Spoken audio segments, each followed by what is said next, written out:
COVID-19 ini atau coronavirus ini, ya tekanannya terhadap kita ini pasti ada dan cukup lumayan.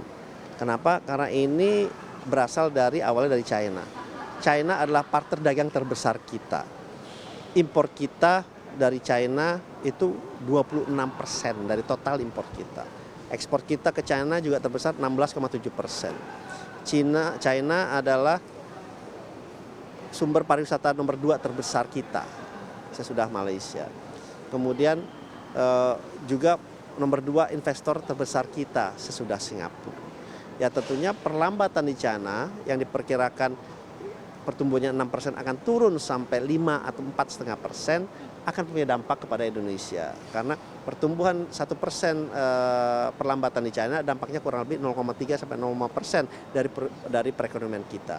Jadi dampaknya iya, ekspor komoditas kita yang besar-besar seperti CPO itu ekspor terbesarnya nomor 2 ke China, batu bara terbesar nomor 2 ke China. Iya pasti akan ada dampaknya dari segi ekspor dan impor kita.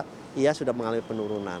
Tidak hanya ke China, ini juga terhadap negara-negara lain. Jadi ini yang kita harus bisa antisipasi, terutama kepada industri-industri yang terdampak langsung. Ya paling mudah adalah pariwisata dan turunannya. Kalau kita bicara pariwisata, itu kita bicara transportasinya, darat, laut, udara, kita bicara perhotelannya, kita bicara kulinerinya, kita bicara yang memasoknya dari UMKM-nya.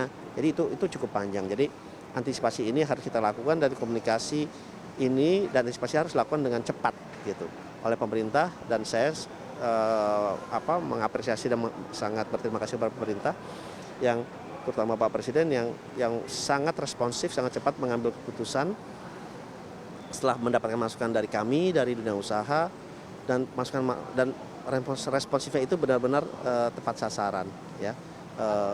Jadi itu yang Kemudian subsektor apa lagi sih yang terdampak selain pariwisata begitu yang terdampak akibat penyebaran COVID-19 ini sendiri?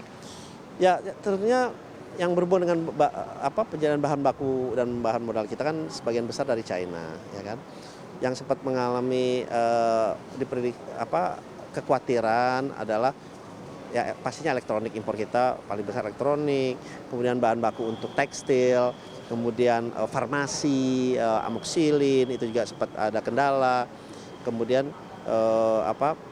bidang-bidang lainnya, industri TV kita karena bahan dasar juga dari China. Tapi memang ini terjadi shock di bidang di supply, demand dan produksi.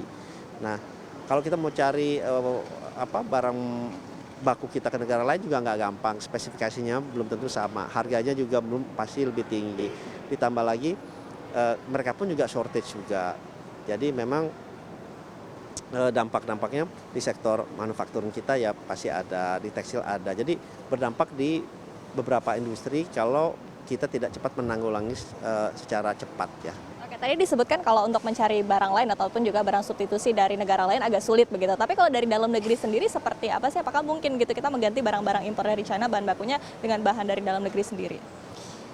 Ya mungkin kuantitasnya mungkin tidak sebanyak itu. Kalaupun ada ya mungkin spek barangnya juga mungkin beda gitu ya. Dan ada hal yang memang kayak kita tidak bisa produksi, misalnya cotton kapas. Emang kita nggak bisa produksi kapas yang baik, jadi memang harus impor juga dari banyak negara. Jadi memang kita jangka menengah panjangnya harus membangun industri nasional kita yang sehat dan kuat.